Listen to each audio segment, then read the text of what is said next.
dipelihara oleh seorang janda, dirawat. Kalau sekarang mungkin orang sudah menertawakan, loh, ini hamba Tuhan ini dekat dengan janda itu, diberi makan. Ada apa dengan hamba Tuhan itu? Tak pernah cukup untuk kebaikanmu, ajaib Yesus Tuhanku.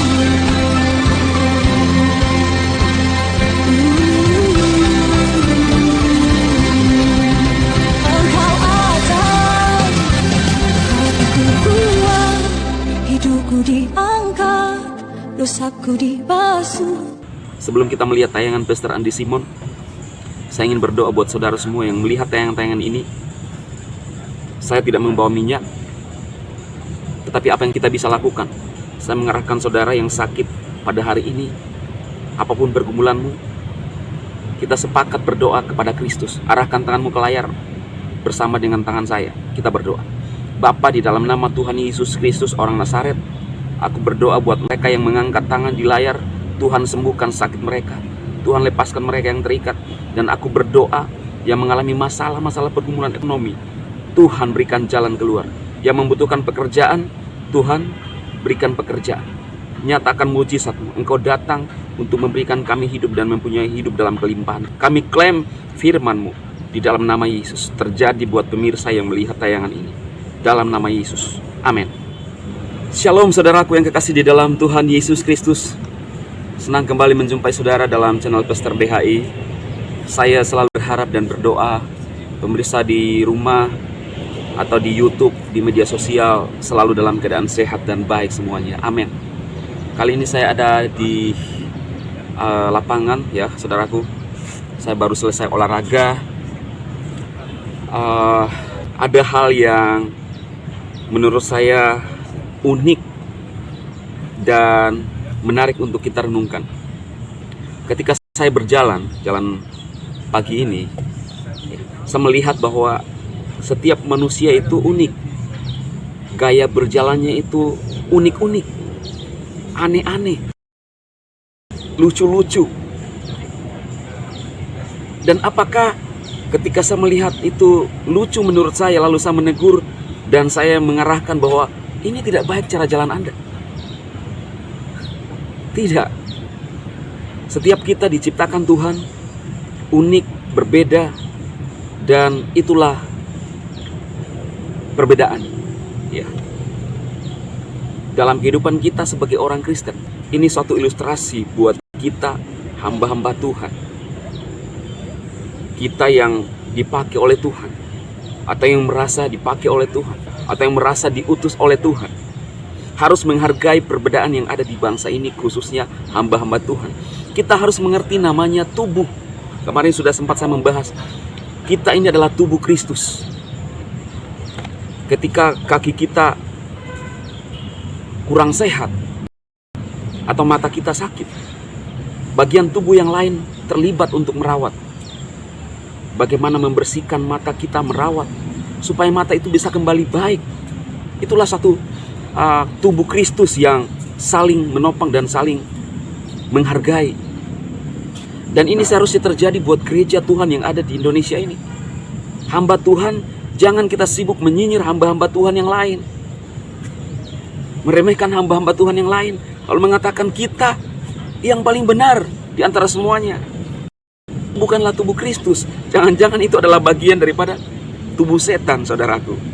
Nah, ini yang bagian pertama yang saya jelaskan kepada kita semua sebelum kita melihat mujizat yang dibuat oleh Pastor Andi Simon. Lalu yang saya lakukan hari ini adalah berolahraga. Kita berolahraga supaya kita sehat. Jangan kita sembrono dalam kehidupan ini. Jangan berkata, wah saya berdoa saja, umur sudah 70 kemudian kolesterol, lalu sembrono dan makan sembarang, makan makanan yang berlemak daging. Lalu Anda bilang saya berdoa aja. Jangan mencobai Tuhan juga, saudara. Ingat, mujizat Tuhan bisa terjadi kapan saja, di mana saja. Tetapi ingat, kita pun harus belajar dan harus mengelola tubuh kita untuk menjadi sehat. Karena Tuhan memberikan kita pikiran untuk kita mengelola diri kita. Tapi bukan berarti bahwa apa yang terjadi, mujizat-mujizat yang dilakukan oleh Pastor Andi Simon, itu tidak real, saudaraku, real. Ada satu kisah di dalam Bible ketika Elia, ya, pada masa itu terjadi kelaparan. Lalu Tuhan menyuruh Elia untuk pergi ke satu daerah, ya. Di dalam satu Raja-Raja pasal 1 ayat 7, dan judulnya adalah Elia dan janda di Sarfat. Tetapi sesudah beberapa waktu sungai itu menjadi kering sebab hujan tiada turun di negeri itu, artinya terjadi kelaparan. Maka datanglah firman Tuhan kepada Elia, bersiaplah pergi ke Sarfat dan termasuk wilayah Sidon, dan diamlah di sana. Ketahuilah, aku telah memerintahkan seorang janda untuk memberi engkau makan. Ini adalah menurut saya kisah yang unik. Kalau ini terjadi pada masa sekarang, hamba-hamba Tuhan, dialami oleh hamba-hamba Tuhan, hamba-hamba Tuhan bisa jadi ejekan para jemaatnya. Kenapa? Otomatis ketika Elia pergi di janda ini, ada kedekatan. Setelah itu kita melihat bahwa wanita inilah janda pula. Janda artinya tidak bersuami, saudaraku. Ini adalah hal yang unik. Tetapi disitulah kita melihat bagaimana cara Tuhan bekerja. Kadang-kadang melampaui pikiran kita dan tidak masuk dalam akal logika kita. Dan kadang-kadang hamba Tuhan harus seolah-olah menanggung rasa malu. Elia harus dipelihara oleh seorang janda, dirawat. Kalau sekarang mungkin orang sudah menertawakan, loh, ini hamba Tuhan ini dekat dengan janda itu, diberi makan. Ada apa dengan hamba Tuhan ini? Mungkin sudah dinyinyir. Tetapi itulah cara Tuhan bekerja. Sekarang aja kita lihat pelayanan Pastor Andi Simon melakukan kesembuhan-kesembuhan, mengusir banyak roh jahat, yang sakit disembuhkan, dinyinyir. Tapi yang nyinyir itu adalah hamba-hamba Tuhan yang lain, yang merasa paling pintar. Ini kan unik, saudara. Bukan lagi unik, tetapi sangat disayangkan. Orang melakukan kebaikan-kebaikan lalu dinyinyir. Bagaimana kalau seandainya terjadi seperti kasus Elia? Kemudian Pastor Andi Simon bilang, saya disuruh oleh Tuhan untuk datang di rumah janda itu, lalu saya harus dirawat oleh janda itu. Bagaimana? Saya percaya bulian akan datang bertubi-tubi kepada Pastor Andi Simon. Atau kita bisa bilang atau berkata, jangan-jangan ini bukan suara Tuhan. Atau jangan-jangan ini adalah suara yang lain atau suara hati saya. Tetapi ingat, ketika kuat berbicara dalam hatimu, itu adalah cara Tuhan bekerja, saudara. Beberapa kali Tuhan berbicara di dalam hidup saya. Kuat bekerja dalam hati, dan itu ada dorongan yang tidak bisa ditahan, membuat kita tidak damai sejahtera ketika tidak melakukan itu. Dan setelah kita taat, maka kuasa Tuhan bekerja buat hidup kita. Saudaraku, saya ingin menyampaikan hal yang penting buat saudaraku semua, bahwa kasih Kristus, pengorbanan Kristus cukup bagi Anda semua. Langsung kita lihat tayangan ini, saudaraku. Ini saudaraku, ya, diberkati channelnya. Amin, amin. Ya, channel yang dia buat pelayanan medsos, baik dalam karirnya, dalam pelayanannya, diberkati. Ya, semua pemirsa yang menyaksikan ini, tolong subscribe dan notifikasi biar jadi berkat lebih banyak orang. Tuhan berkati ya. Di dalam nama Bapa, Putra, dan Roh Kudus, Tuhan Yesuslah yang dipermuliakan. Segala kebenaran dapat ku temui di dalam Dia yang memberi kekuatan. Tuhan Yesus penolong dan sahabat, tetap percaya Tuhan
saudara sekalian.